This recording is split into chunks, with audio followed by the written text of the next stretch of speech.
আন্দোলনের গণ অভ্যুত্থানের বৈধতা গণভোট দিয়ে হয় না। এই গণভোট আপনারা অত্যন্ত জটিল করে ফেলছেন। আজ যে আপনাকে দিয়ে আলোচনাটা শুরু করি, যেমনটি বলছিলাম যে একই সঙ্গে গণভোট আয়োজন ও পক্ষ নেওয়ার কারণেই কিন্তু অনেকেই সরকারের এই দ্বৈত ভূমিকার সমালোচনা করছে। কিন্তু প্রেস উইং এর তথ্য থেকে যেটাই আমরা জানতে পারলাম যে এই সরকার শুধু নির্বাচন আয়োজনের জন্য নয়, বরং রাষ্ট্রকে স্থিতিশীল করা, গণতান্ত্রিক বিশ্বাসযোগ্যতা ফেরানো এবং প্রয়োজনীয় সংস্কারের কাঠামো দাঁড় করানোর দায়িত্ব নিয়ে এসেছে। তাদের যুক্তি এমন সময় নীরবতা দায়িত্বশীলতার ঘাটতি, নিরপেক্ষতার প্রমাণ নয়। সরকারের এই ভূমিকাকে আপনি কিভাবে মূল্যায়ন করবেন? ধন্যবাদ আপনাকে, সৌরভ ভাইকে এবং দর্শক শ্রোতা। আপনার এই প্রশ্নে একটু অতীতে যেতে হয়। কারণ এই সরকার সংবিধানের 106 অনুচ্ছেদের রেফারেন্স নিয়ে সংবিধান সমুন্নত রাখার জন্য ওত নিয়েছে। সুতরাং এই সংবিধান এমন কিছু করা উচিত নয় যা সংবিধানের সাথে সাংঘর্ষিক। সুতরাং সংবিধান সংস্কারের তো প্রশ্নই আসে না। যেমন গণভোট বললেন, গণভোটে 84টা সংস্কার প্রস্তাব ছিল, সেটার মৌলিক সংস্কার হচ্ছে 30টা। এদের ভিতরে নোট অফ ডিসেন্টও ছিল, বিএনপি ছিল, জামাতের ছিল, এনসিপির ছিল, এগুলো উধাও। এরপরে 4 দফার মধ্যে নিয়ে আসছে। 4 দফা তো কেউ বোঝে না, মানে ল্যাঙ্গুয়েজের মার পাশে 4 দফার হ্যাঁ, এটা একটা প্রশ্ন বলে প্রেসিডেন্টের আদেশ দিয়ে এই 4 দফা গণভোটে দিচ্ছে। অথচ এই আদেশ দেওয়ার এখতিয়ার তো প্রেসিডেন্টেরও নাই, প্রধান উপদেষ্টারও নাই। সুতরাং এইটা একটা অবৈধ প্রস্তাবনা। 2, স্বাধীন মালিক সাহেব আজকেও বলেছে, ছাপা হয়েছে, যে গণভোট হয় সাধারণত সংসদে একটা বিষয় আলোচনা হলে, সেখানে দ্বিমত হলে অথবা বড় ইস্যু হলে গণভোট দিয়ে জনগণের সম্মতি নেওয়া হয়। এটা হলো উল্টাটা, আদেশ দিয়ে গণভোটে হ্যাঁ অথবা না। সরকার বাস্তবায়ন ইস্যুতে গণভোট অপ্রয়োজনীয় ছিল। গণভোট সংসদ করবে, গণভোট এরা তো আদেশ দিচ্ছে, এটা ইলিগেল, অবৈধ সংস্কার। 84টা সংস্কার কম্পাইল করে 4টের মধ্যে আনছে। আপনি বলেন তো দেখি, যারা নোট অফ ডিসেন্ট দিছিল সেগুলোর কি অবস্থা হবে? সেগুলোর সম্পর্কে তো কিছু বলা নাই। সেগুলো কি তাহলে যারা পাশ করবে তারা নোট অফ ডিসেন্ট দিচ্ছে, ধরেন বিএনপি, তার মানে পাশ করে গেলে ওগুলো আর বাদ হয়ে গেল? আমরা তো চাই সংস্কার, এটা ঠিক, কিন্তু অবৈধ সিস্টেমে তো নয়। আমার বক্তব্য হচ্ছে, এই সরকার, আপনি ট্যাক্স দেন, উনি ট্যাক্স দেন, আমি ট্যাক্স দেই না, তারপরে তো ট্যাক্স নিচ্ছে। সরি, আমি আপনারা দুজন হা না ভোট দেন, আমি ধরেন না ভোট দেবো, কিন্তু না ভোট আলাও ট্যাক্স দিছে, হ্যাঁ ভোট আলাও ট্যাক্স দিছে। আপনি এই গণভোট আপনারা অত্যন্ত জটিল করে ফেলছেন। কোনো বিজ্ঞানের ছাত্র বোঝা সম্ভব না, অবাস্তব, অবৈজ্ঞানিক, ইলিগেল একটা জিনিস আপনি দিয়ে দিচ্ছেন। গণভোটকে ধরেন কোনো কারণে না হলো, তাহলে কি দাঁড়ালোটা কি? তার মানে কি অভ্যুত্থান ঘটে নাই? তার মানে কি অভ্যুত্থান হয় নাই? তার মানে কি শিশু জনতা জীবন দেয় নাই? কমিশন আমরা দেখেছি 8 মাস রাজনৈতিক দলগুলোর সাথে দীর্ঘ প্রক্রিয়া আলোচনা করেছে, সেটা নিয়ে বাকি হলো। সেটা তো আমার বক্তব্য হচ্ছে যে এখানে 1 নম্বর হচ্ছে এই গণভোট, আমার বক্তব্য হচ্ছে অস্পষ্ট। এই গণভোট সরকারের পক্ষ থেকে প্রচার করতে পারতো, গণভোটে আপনারা হ্যাঁ অথবা না ভোট দেন। হ্যাঁ ভোট দেন এই কথা উনি এককভাবে কেন? তাহলে পক্ষপাত।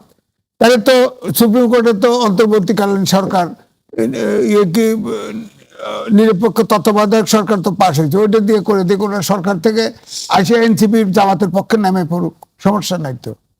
আপনি পক্ষপাত ঘোষণা দিয়ে বানাবেন, সমস্যা নাই। আপনি হ্যাঁ ভোটে যান, না ভোটে যান। সরকার থেকে বললে অবশ্যই বলতে হবে যে গণভোটে এই আছে, আপনারা হ্যাঁ অথবা না ভোট দেন। আপনার যার খুশি তার ভোট দিবে।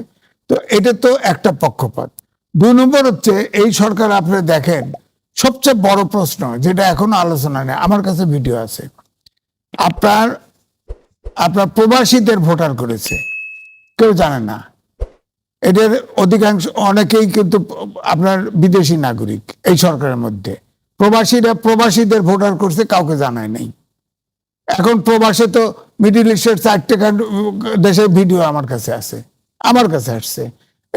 এই প্রবাসীদের ভোটাররা কি হবে, কিভাবে দিবে? ভোটাররা তো এক বাড়িতে জমা হয়েছে সব ভোট, এবং তারা ঠিক করে দিচ্ছে। পোস্টাল ব্যালট নিয়েও কিন্তু ইতিমধ্যে বিতর্ক তৈরি হয়েছে। ওই তো পোস্টাল ব্যালট, এই পোস্টাল ব্যালট আবার লোকালি দেশের ভিতরে ভোট ট্রান্সফার হচ্ছে, বরিশালের ভোট পাবনা যাচ্ছে, পাবনার ভোট সিলেটে যাচ্ছে, সিলেটে, অর্থাৎ একটা নির্দিষ্ট পার্টির ভোট হিসাব আছে যে আমার 5,000 ভোট কম বা 10,000 ভোট কম, হ্যাঁ, এইটা ওই সেন্টারে ট্রান্সফার করা হয়। এর ফলে কি কারসাজির সুযোগ তৈরি হচ্ছে? কারসাজি সুযোগ, মানে কারসাজি শুরু হয়ে গেছে, সুযোগ তৈরি হবে কেন? সুযোগ তৈরি হয়ে যাবে কেন? তো এখন এই অলরেডি ইতিমধ্যে 3 জন আপনার ইলেকশন কমিশনের অধস্তন কর্মকর্তা 3 জন কিন্তু গ্রেপ্তারও হয়ে গেছে। কারণ হচ্ছে আপনি যদি ভোটার করতে চান আইডি বানাইতে হবে। আপনার ভোটার হতে গেলে আপনার বাসা নিজের আছে কিনা, অথবা ভাড়া কিনা, বিদ্যুৎ বিল, ইলেকট্রিক বিল, এরকম অনেক কিছু কাগজপত্র জমা দিতে হয়। জমা ছাড়াই তো ভোটার ট্রান্সফার হয়ে যাচ্ছে। এখন ধরেন এই প্রায় 6 লাখের কাছে 15-16 লাখের মতো ভোটার হচ্ছে এই ইয়েতে আপনার মানে প্রবাসীরা ভোটার হয়েছে। এখন সব ভোট জমা লাগতেছে, ওখান থেকে পার্টিকুলার অমুক সেন্টারে এত ভোট, অমুক সেন্টারে এত ভোট, এত ভোটারে দিবে, হিসাব করে দিবে, একটা টার্গেট করবে। আমার 300 সিটের ভিতরে আমি 151 সিট দিয়ে যাবো। 151 সিটে যে পরিমাণ ঘাটতি আছে বাছাই করে ভোট দিয়ে দেওয়া দিল, পাশ হয়ে গেল, এরকম হচ্ছে। 2 হচ্ছে আমাদের এই বাংলাদেশে ভোটার এরকম ট্রান্সফার করা হচ্ছে, অমুক জেলার ভোট অমুক জেলায়, অমুক জেলার ভোট অমুক সিটে, এইভাবে করা হচ্ছে। এবং আমরা জানি যে জুলাই সনদ বাস্তবায়নের লক্ষ্যে সরকার গণভোটের আয়োজন করতে যাচ্ছে, এবং সেই গণভোটের আয়োজক সরকারই কিন্তু এখন আমরা দেখছি গণভোটে ভোট চাইছে। এখন প্রশ্ন উঠেছে, তাহলে যারা না ভোটদাতা তাদের জন্য সমান যদি বলি যে পরিবেশ কিংবা নিরাপত্তা নিশ্চিত হবে কি? আপনাকে ধন্যবাদ এবং আজিজ ভাইকে শুভেচ্ছা।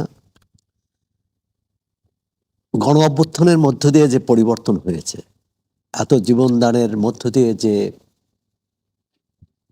অভ্যুত্থান সূচিত হয়েছে, তার অনুমোদন নেয়ার জন্য গণভোট নেওয়ার প্রয়োজন হয় না।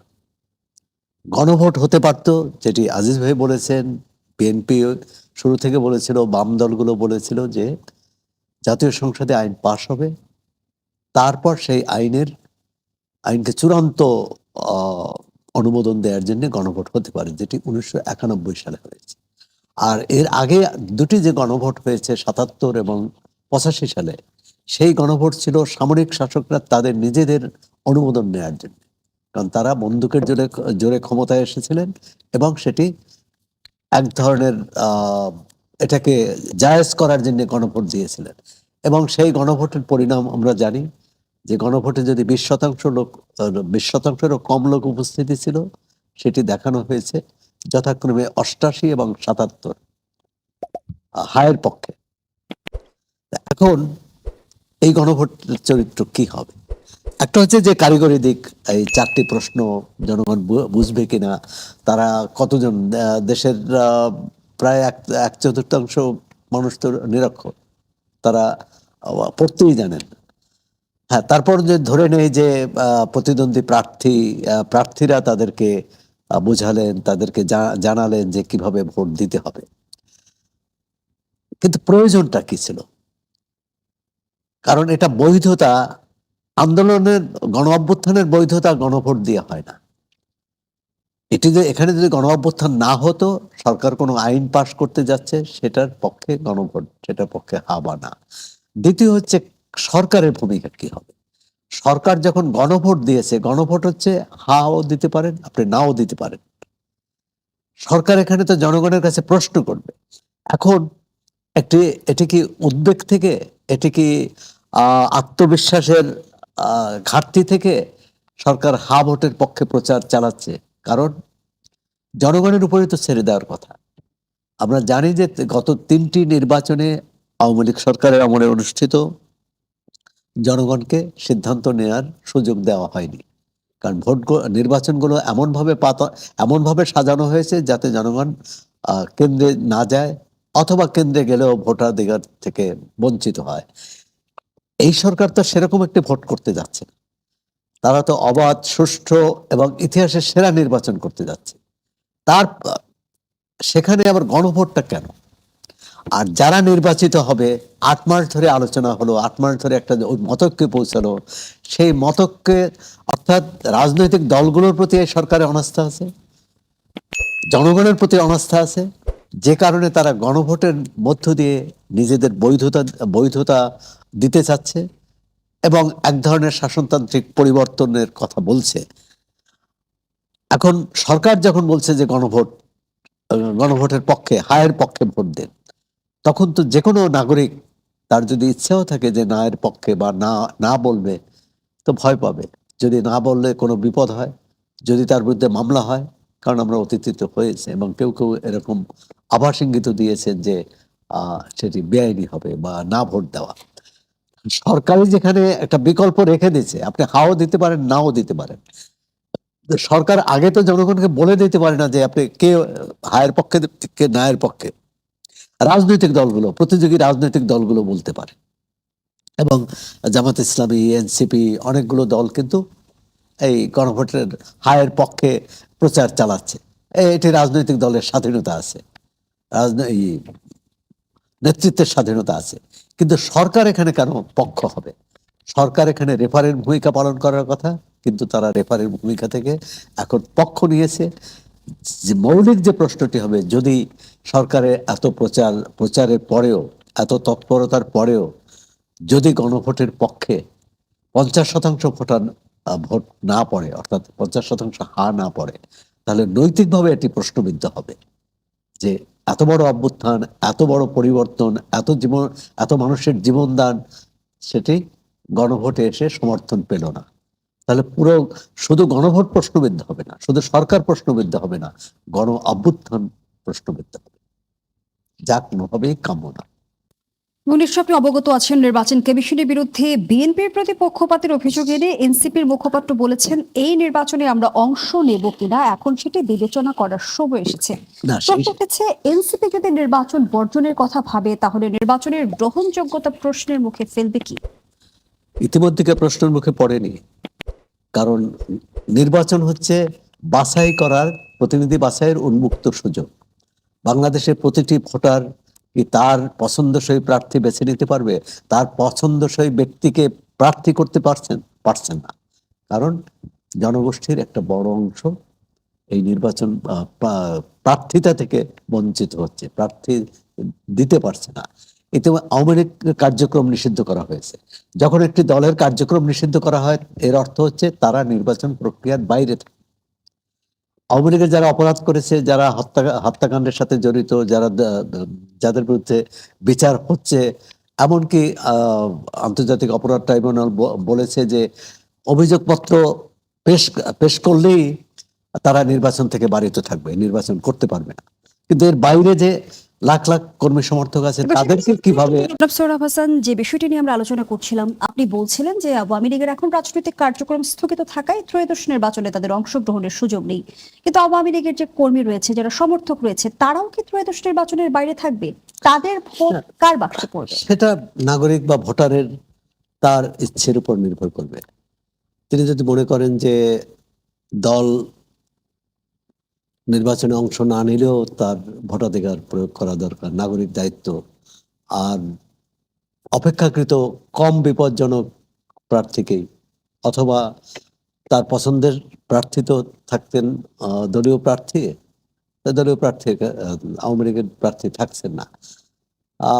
এর যে তিনি বিকল্প, যাকে ভালো বিকল্প ভাববেন, অর্থাৎ তার কাছ থেকে তিনি সুরক্ষা পেতে পারেন, বিপদে আপদে সহায়তা পেতে পারেন, অথবা তিনি মনে করতে পারেন যে একটা ভালো নির্বাচন হলে দেশে গণতন্ত্র প্রতিষ্ঠা হবে এবং সেই গণতন্ত্র প্রতিষ্ঠা হলে সেই তার সুফল নাগরিক হিসেবে পাবে। এবারে আওয়ামী লীগ যদি নির্বাচন নাও করতে পারে, পরের বার করবে। এই গণতান্ত্রিক ধারায় নিজেকে নিজের অংশগ্রহণ নিশ্চিত করা, এটি। আবার কেউ ভোট নাও দিতে পারে, কারণ আমাদের এখানে একমাত্র 2008-এর নির্বাচন ছাড়া কোনো নির্বাচনে 80% ভোট পড়েনি,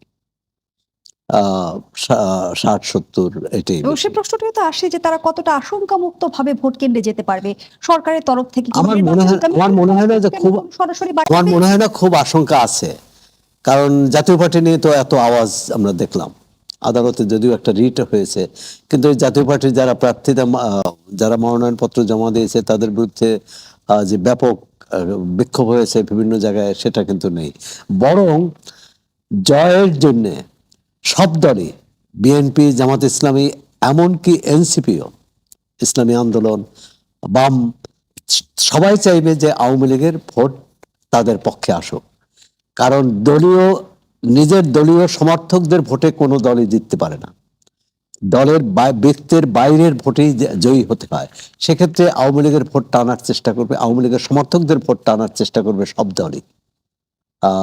আপনি ইতিমধ্যে তো আপনি দেখেছেন নির্বাচনী মাঠে বিএনপি বলে যে জামাত ইসলাম আওয়ামী লীগের ভোট টানার চেষ্টা করেছে, জামাত ইসলামী তার বলছে মানে যে রাজনৈতিক দলগুলো এক ধরনের কৌশলের রাজনীতি কি করছে, তারা মুখে কিন্তু আওয়ামী লীগের বিরোধিতা করছে, আবার হ্যাঁ, কৌশলের রাজনীতি করছে। আবার এই কথাও বলছে যে আওয়ামী লীগের সবাইকে খারাপ, সবাইকে যাদের বিরুদ্ধে মামলা নেই, যাদের বিরুদ্ধে দুর্নীতির অভিযোগ নেই, তাদেরকে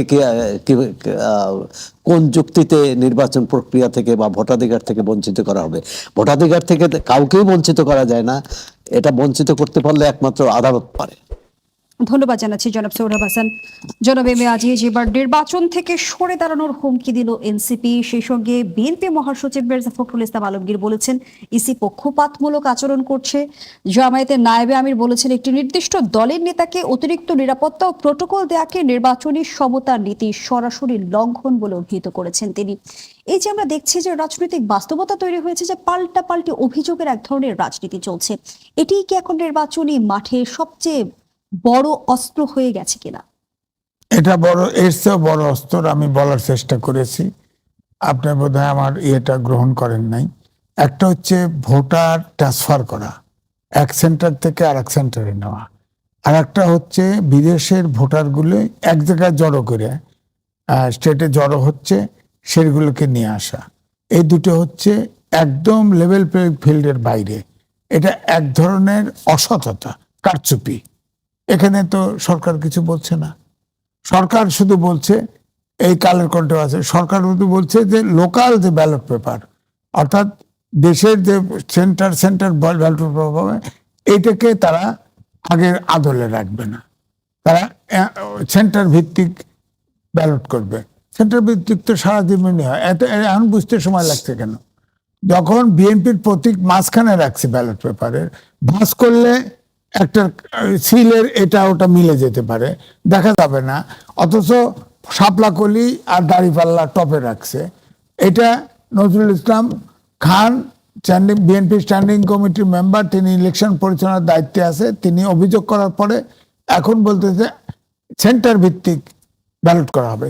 সেন্টার ভিত্তিক ব্যালট দিতে হয়, আপনি কি অন্যের প্রার্থীর প্যানেল নাম দিবেন না? আসন ভিত্তিক, আসন ভিত্তিক, সরি, আসন ভিত্তিক আপনি ব্যালট দিতে হবে। একটা আসনে 5 জন আছে, আর একটা আসনে 2 জন আছে, আর একটা আসনে 3 জন আছে, যেভাবে যত প্রার্থী থাকে তাদেরটাই থাকবে, এটা তো সমস্যা না। কিন্তু আমার বক্তব্য হচ্ছে এই যে ভোটার ট্রান্সফার এবং এই যে ভোট, আপনার প্রবাসীদের ভোট যে জটলা পেকা আসতেছে, এবং ওখানে বলাই হচ্ছে, নাম পরিষ্কার আছে, বলাই যাচ্ছে যে তারা একটা পলিটিক্যাল পার্টির লোক এটা করতেছে। এখন বলেন, প্রশ্ন উঠছে যে নির্বাচন কমিশন নিরপেক্ষ নয়, এটা বলেন কেন? জামাত প্রস্তাব দিছিল যে লটারির মাধ্যমে ওসিডিসি ট্রান্সফার করতে, নির্বাচন কমিশনের নিরপেক্ষতা নিয়ে তো সব দলই প্রশ্ন তুলছে, করছে। কারণ হচ্ছে নির্বাচন কমিশন বোঝে নাই কেন, সরকার বোঝে নাই কেন, এই যে বাইরের প্রবাসী হুট করে প্রবাসীদের ভোটার বানাইলো, কারোর সাথে কথা বলছে, এখন এটা নিয়ে তো জটিলতা বাড়ছে। নির্বাচন কমিশন নিয়ে আমরা যে ধরনের অভিযোগগুলো রাজনৈতিক দলগুলোর কাছ থেকে শুনতে পাচ্ছি, সেটা কি আমাদের চিরাচরিত রাজনৈতিক সংস্কৃতির অংশ, নাকি আসলে এমন কোনো বাস্তবতা রয়েছে? আমি সে প্রশ্ন আপনার কাছে রেখে আবারও বিরতিতে যেতে চাই। দর্শক, জনতন্ত্র গণতন্ত্রের পর্যায়ে আবারও বিরতি নিচ্ছি, সাথেই থাকুন। ফিরে এলাম, দেখছেন নিউজ 24 নিয়মিত আয়োজন জনতন্ত্র গণতন্ত্র। আমরা আবারও ফিরছি আলোচনায়। জনাব এম এ আজিজ, এই মুহূর্তে বর্তমান পরিস্থিতিতে নির্বাচনের মূল চ্যালেঞ্জগুলো কি দেখেন?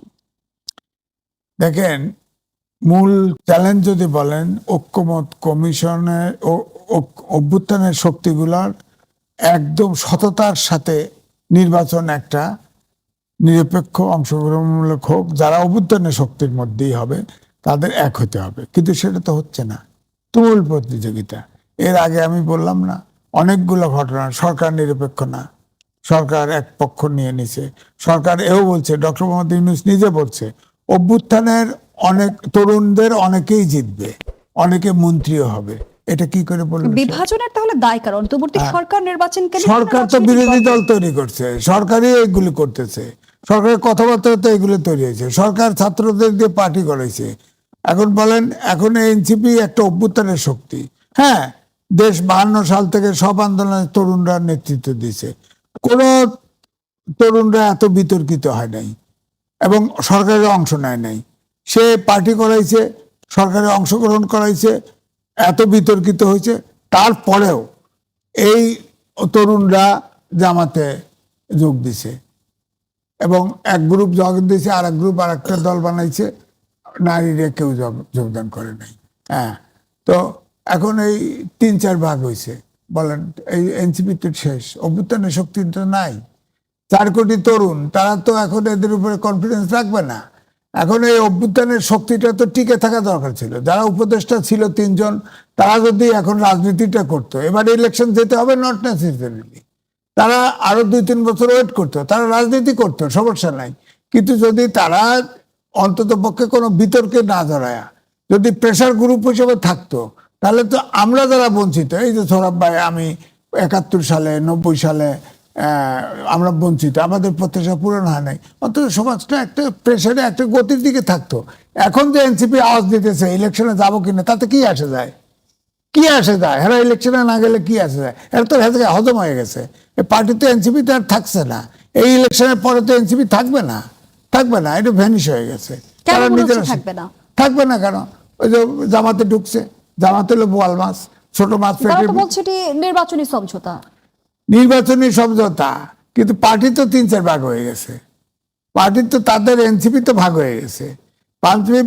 এনসিপি তো আমরাও ধরেন, আমি সমালোচনা করছি, কিন্তু এখন যদি পার্টি আলাদা থাকতো, আমি তার পক্ষে যতটা সম্ভব বলতাম। কারণ এই ধরনের এনসিপি অভ্যুত্থানের শক্তি, তাদের অন্তত পক্ষে মাঠে থাকা উচিত ছিল। তারা একটা পার্টি করতেছে, ঠিক আছে, করলো, কিন্তু এই পার্টিটা একটা সমাজে একটা অন্যায়ের বিরুদ্ধে দেশের পক্ষে একটা প্রেসার গ্রুপ হিসেবে থাকতো, তাদের সুনাম থাকতো, সুনাম থাকতো, এবং তারা ঠিকই দাঁড়াতো একদিন। কারণ আমরা তো 54 বছরে দেশ স্বাধীন হয়েছে, অনেক সুযোগে এগোইছি, অল্প অল্প হলেও এগেছি, কিন্তু রাজনৈতিক সুযোগে পিছিয়ে গেছি। এখন কি মনে করছেন এখনো তাকে নির্বাচন নিয়ে অভ্যুত্থানের শক্তি? আওয়ামী লীগের একটা বড় দল নাই, আপনি প্রশ্ন করে তাদের সদস্যরা কি, সাধারণ মেম্বাররা কি, তারা নির্দোষ, তারা কি করবে বলতেছেন? বড় শক্তি আছে তো, তারা তো ফোর্স। যে সিটে আওয়ামী লীগের লোক একদিকে ভোট দিবে, সে জিতবে, তো সে জিতবে। এখন এই আওয়ামী লীগের লোকে ভোট কেন্দ্রে আপনি যেতে দিবেন না, তার জন্মগত অধিকার ভোট দেওয়ার। আপনি তার অ্যাক্টিভিটিস নিষিদ্ধ করছেন, পার্টি তো নিষিদ্ধ করেন নাই, যে পার্টির সমর্থক সব মিলে নিষিদ্ধ করেন নাই তো। যেমন ছাত্রলীগ নিষিদ্ধ করছেন, হ্যাঁ, ছাত্রলীগ বাদ, আওয়ামী লীগ নিষিদ্ধ করতেন বাদ, এক্সিকিউটিভ অর্ডারে বাদ দিচ্ছেন, জামাত তো এক্সিকিউটিভ অর্ডারে নিষিদ্ধ করছেন, কাজ হয়েছে? কোনো কাজ হয় নাই, বরং আরো ফুলে ফেপে বড় হয়েছে। এখন আপনি যান, আমাদের বাংলাদেশের মাটি হচ্ছে এমন, যাকে যত চাপ দিয়ে রাখবেন, যত ধন্যবাদ জানাচ্ছি নির্বাচন জনাব করবেন, ইবে তার আজিজ, পপুলারিটি জনাব আরো সৌরভ বাড়বে। হাসান। আমরা একটি গ্রহণযোগ্য নির্বাচনের প্রত্যাশা গণঅভ্যুত্থানের পর থেকেই আমরা করছি। সেই গ্রহণযোগ্য নির্বাচন নিশ্চিতে কি করণীয়? বিগত 3টি নির্বাচনে যেসব উপসর্গ ছিল, যেসব উপাদান ছিল, যেসব জবরদস্তি ছিল, যেসব কূটকৌশল ছিল, সেগুলো এই নির্বাচনে প্রয়োগ হবে না, এটাই প্রত্যাশা। ভোটারদের দল, মত, ধর্ম, বর্ণ, জাতি নির্বিশেষে প্রতিটি ভোটারকে কেন্দ্রে নিয়ে আসা, এবং নিয়ে আসার জন্য যাতে ভোটার অভয় বোধ করে, নিরাপদ বোধ করে, সেরকম পরিবেশটা তৈরি করা, আইন শৃঙ্খলা পরিস্থিতির উন্নতি করা, এবং ভোট আনুষ্ঠানিক প্রচারের সময় যাতে সংঘাত সংঘর্ষ না হয় সে ব্যাপারে সরকারকে কঠোর অবস্থান নিতে হবে। সরকার মানে আইন শৃঙ্খলা রক্ষাকারী বাহিনী, প্রশাসন, এবং প্রতিটি রাজনৈতিক দল ও প্রার্থীকে আচরণবিধি মানতে বাধ্য করা। এই ক্ষেত্রে কাউকে পক্ষে নেওয়ার, কাউকে বিপক্ষে নেওয়ার, কারো প্রতি রাগ অনুরাগ দেখানোর সুযোগ নেই। সরকার যদি এটি করতে পারে, তাহলে হয়তো মোটামুটি গ্রহণযোগ্য একটি নির্বাচন হবে। ইতিহাসের সেরা নির্বাচন হওয়ার কোনো সুযোগ নেই, কারণ ওই ট্রেন সরকার ইতিমধ্যে ফেল করেছে, মিস করেছে। এখন যেটা হচ্ছে, সরকার তো অনেকে বলে যে বাধ্য হয়ে এই নির্বাচনটা দিয়েছে। সরকারের মধ্যে দুই ধারা ছিল, কেউ চেয়েছিল যে নির্বাচনটি 12 ফেব্রুয়ারি হোক, কেউ চেয়েছিলেন আরো নির্বাচনটি বিলম্ব হোক, এবং নানাভাবেই এই কথাবার্তাও কিন্তু বাজারে বা এই রাজনৈতিক অঙ্গনে আসছে। এই কথাবার্তা দূরে রেখে 22 তারিখ থেকে আনুষ্ঠানিক প্রচার শুরু হচ্ছে। প্রচারে ধর্মীয় বিদ্বেষ যাতে না ছড়ানো হয়,